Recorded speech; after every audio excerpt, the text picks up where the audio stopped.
안녕하세요. 글로우의원 김상대 원장입니다. 오늘 설명드릴 부분은 모공에 관한 건데요. 결론부터 말씀드리면 찾기가 제일 어려운 것 중에 하나입니다. 이거는 피부 결에 대한 부분인 건데 우리가 원하는 건 굴곡 없이 매끈하게 만들고 싶은 거거든요. 말하자면 신스틸러가 되는 것 같아요. 이 단어에 되게 큰 핵심들이 있다고 보는데, 신스틸러라고 하면은 주제부는 따로 있는데 시선을 잠깐씩 뺏는 그런 요소들을 우리가 좋은 의미에서 신스틸러라고 하잖아요. 얼굴 인상에서의 신스틸러는 피부 결에 해당하는 부분들인 것 같아요. 그러면은 얼굴에서 주제부분에 해당하는 건 뭘까? 그럼 너무 당연하게 눈, 코, 입인 거예요. 그래서 이목구비라고 하는 거고, 지금 말하고자 하는 이 모공이라고 하는 부분은 우리가 주제로 삼고 싶은 이 눈, 코, 입에 시선이 더 가야 하는 이 부분이 있는데, 여기에서 시선을 자꾸 뺏는 신스틸러로서의 역할을 계속하기 때문에 그런 의미에서 우리는 피부 결이 매끈하지 못한 거에 대한 신경이 계속 쓰이는 거라고 생각이 들어요. 피부 결을 잡아가는, 특히 대표적으로 그 모공이라는 걸 잡아가는 차원에서는 사실은 시술 방향이 되게 다각도로 접근이 돼야 돼요. 어떤 하나의 문제에 대한 솔루션이 하나가 아닌 여러 개가 공존하고 있다는 건 그 어떤 하나도 되게 뚜렷한 답을 아직은 못 주고 있다는 거예요. 그렇기 때문에 거기에 다양한 각도의 접근법이 아직은 있는 거고, 이것들이 복합적으로 됐을 때 그나마 이 어려운 시술이, 치료 과정이 그래도 의미 있게 변화가 보인다. 모공은 그렇게 접근을 해야 하고, 시술법이 다양하다 보니 이걸 어느 정도는 좀 이해가 하기 쉽게 모공을 좀 사이즈별로 나눠서 설명을 드리는데, 되게 작은 사이즈의 점같이 거의 안 보이는 모공, 평균적으로 누구나 그냥 많이 갖고 있는 중간 사이즈, 평균 사이즈 모공, 그 다음에 정말 많이 늘어져서 모공이 너무 이제 커져 있고 심지어 너무 넓어지고 커지다 보니 어떻게 보면 약간은 여드름 흉터같이도 파여 보이는 그런 큰 모공, 이렇게 사이즈를 그냥 크게 러프하게 나눠서 설명을 드려요. 각각의 모공별로 성질이 조금은 다른데, 모공이라는 거는 사실 스스로 다칠 수 있는 그 기능을 어느 정도는 갖고 있어요. 아기 때 피부는 다칠 수 있는 기능이 충분히 살아있기 때문에 애초에 되게 매끈해 보일 수 있는 거고, 근데 이게 청소년기 피지 분비량이 호르몬 때문에 많아지고 하면서부터 모공이 계속 벌어져야 될 일들이 많고 하다 보니, 그리고 어느 선 이상 벌어지게 되면 스스로 닫을 수 있는 그 힘이 그렇게 센 건 아니기 때문에 그때부터 이게 한 어느 정도 중간 사이즈 이상의 모공으로 이제 좀 커졌다가, 이제 나중에 나이가 더 들면서 피부 탄력이 더 약해지고 피지 분비도 계속 이제 누적되고 반복되다 보면 더 늘어지고 커져서 다치는 기능을 완전히 상실한 약간의 흉터에 준하는 그런 큰 모공이 되어 간다고 생각을 하시면 돼요. 단계별로 굳이 나눠 놓은 이유는 이해가 쉬우라는 것도 있지만 각각의 접근법이 조금은 다르게 생각하셔도 되기 때문이에요. 우리가 첫째로는 작은 사이즈의 모공부터 일단은 접근해 가는 게 순서라고 봐요. 그럴 때는 우리가 보톡스를 이용해요. 보톡스를 이용할 때 보통은 보톡스가 일반적으로는 근육에 작용해서 근육의 힘을 풀어주니까 주름이 펴지고 근육의 사이즈가 줄어들어서 이런 데가 갸름해지는 걸 제일 큰 용도로 우리가 이해를 하는데, 사실 보톡스의 또 다른 효과 중에 하나는 모공이 스스로 다칠 수 있게 유도하는 그 기능도 있다고 알려져 있어요. 그러다 보니까 모공 근처에 스킨 보톡스, 근육에 깊이 놓지 않고 피부 표면 쪽에 놓는다고 해서 스킨 보톡스라는 개념으로 시술을 하게 되고, 피부 표면에 좀 따끔따끔하긴 하지만 그렇게 넓게 너무 깊지 않게 분산해서 놔주면 모공이 스스로 다칠 수 있는 기능이 살아있는 모공들은 그 힘을 받아서 더 좀 다칠 여지가 생겨요. 그러면 스킨 보톡스만으로도 피부가 되게 많이 매끈해졌다, 그리고 모공이 다치고 매끈해지면서 약간 탄력 있어 보이고 약간은 피부가 리프팅된 그런 느낌마저도 받는 경우들이 있어요. 이런 차원에서 제일 작은 사이즈의 모공들은 제일 단순하고 심플한 시술인 스킨 보톡스라는 개념으로 먼저 한 레이어를 접근해 가는 걸 추천을 드리게 돼요.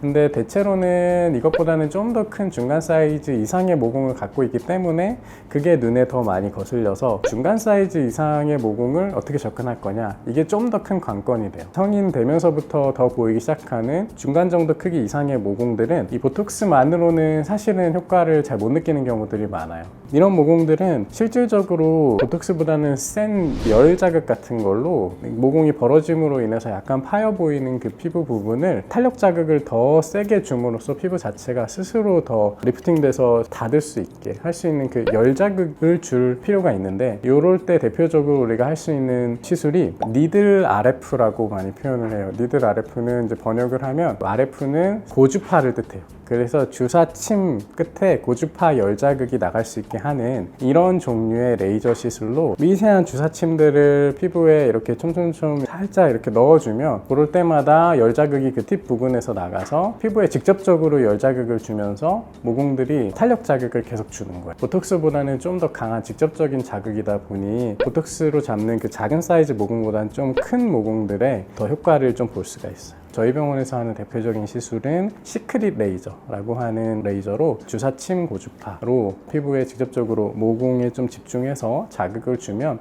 물론 한 번의 시술로 하루아침에 변화가 확 드라마틱하게 보이는 건 아니지만 모공 주변에서 약해져 있던 탄력들이 점점점 강해져서 모공이 조금씩 닫혀가는 그 느낌이 피부 전체적인 표면에서 조금씩 쌓여가다 보면 회차가 3번, 5번 정도 반복되면서는 피부 결이 조금씩 더 매끈해 보인다, 모공이 조금은 더 작게 느껴진다 라고 하는 변화를 우리가 기대하고 할 수가 있어요.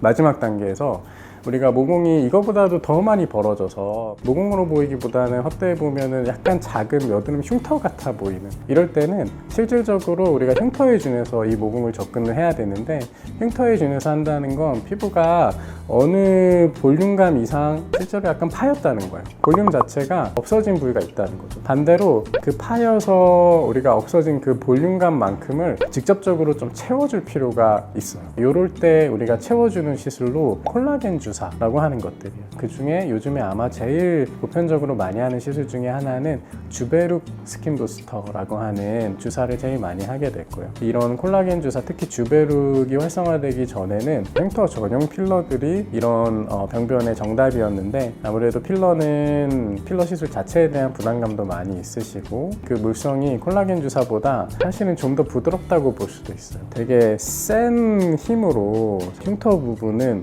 좀 들어줄 필요가 있는데 그 힘 압력을 필러가 오히려 이겨내지 못하고 옆으로 조금은 분산되는 그런 느낌을 받는 경우들이 사실 덜어 있어서 흉터 필러에 대한 만족도가 아쉬움이 좀 덜어 있었다면, 오히려 이런 주베룩 같은 콜라겐 주사가 좀 더 활성화되면서 요즘에는 만족도도 훨씬 좀 올라간 것 같아요. 물론 대전제가 이런 시술을 한두 번 했다고 표면이 다 매끈해지고 완전히 올라오는 경우는 흔치는 사실 않아서, 목표를 좀 분명하게 잡고 이런 시술 방법들이 복합적으로 시술을 이제 꾸준히 해나가면 변화를 기대하실 수 있다 라고 생각하면 됩니다.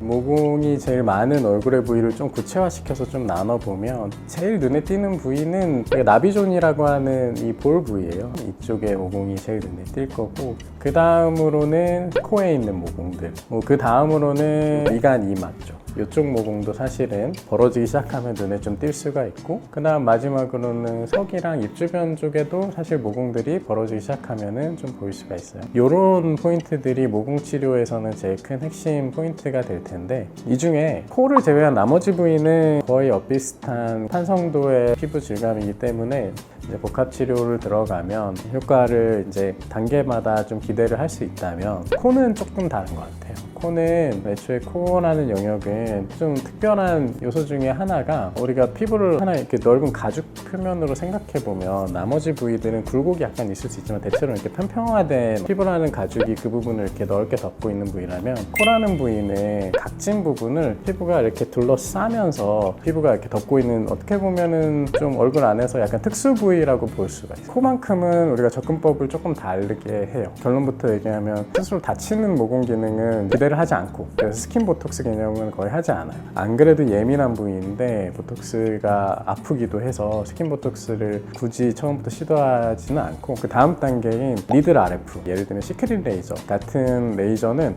코 쪽에 하기에 꽤 적합해요. 그래서 미세 주사침으로 여기를 살짝 이렇게 자극을 주는 거기 때문에 코에 효율적으로 할 수 있어서 코는 더 마지막에 좀 더 적극적으로 같이 한번 커버를 해드리는 편이고,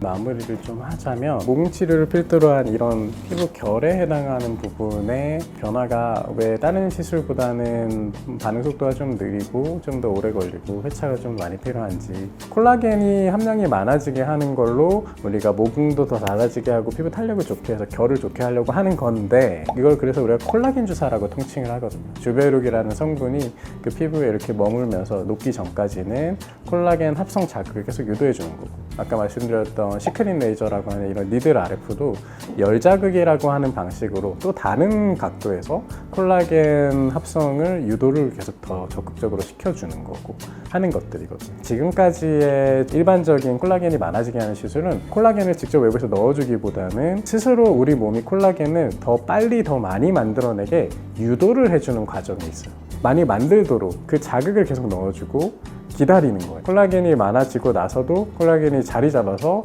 피부 결이 최종적으로는 우리가 이미지적으로 좀 달라져 보이게, 그 과정이 6주에서 8주 정도가 보통 걸리는 과정이에요. 그러면 사실은 길게는 한 번의 시술이 보통 2달 정도까지의 그런 텀을 두고 우리가 봐야 되는 거고, 대체로는 한 번의 시술로 변화가 아주 뚜렷하진 않기 때문에 2-3번 정도까지는 시술을 추천드리는 게 일반적인 과정이어서 사실은 연 단위의 변화를 우리가 기대해야 되는 그런 과정이다 보니 피부 결에 해당하는 부분은 시간을 좀 길게 들여서 생각을 해야 되고 급하게 생각할 게 오히려 아니다 라는 거를 다시 한번 좀 더 설명을 드리고, 10여 년 가까이 이런 피부과 관리를 받아온 분들의 경과를 보면 매년 피부 탄력도가 되게 많이 달라져요. 그런 차원에서 사실 피부의 이런 결, 탄력도를 잡는 과정은 급하게 생각하면 답이 잘 안 나오지만 길게 생각하면은 생각보다 큰 변화를 기대할 수 있다, 이렇게 보시는 게 맞을 것 같습니다.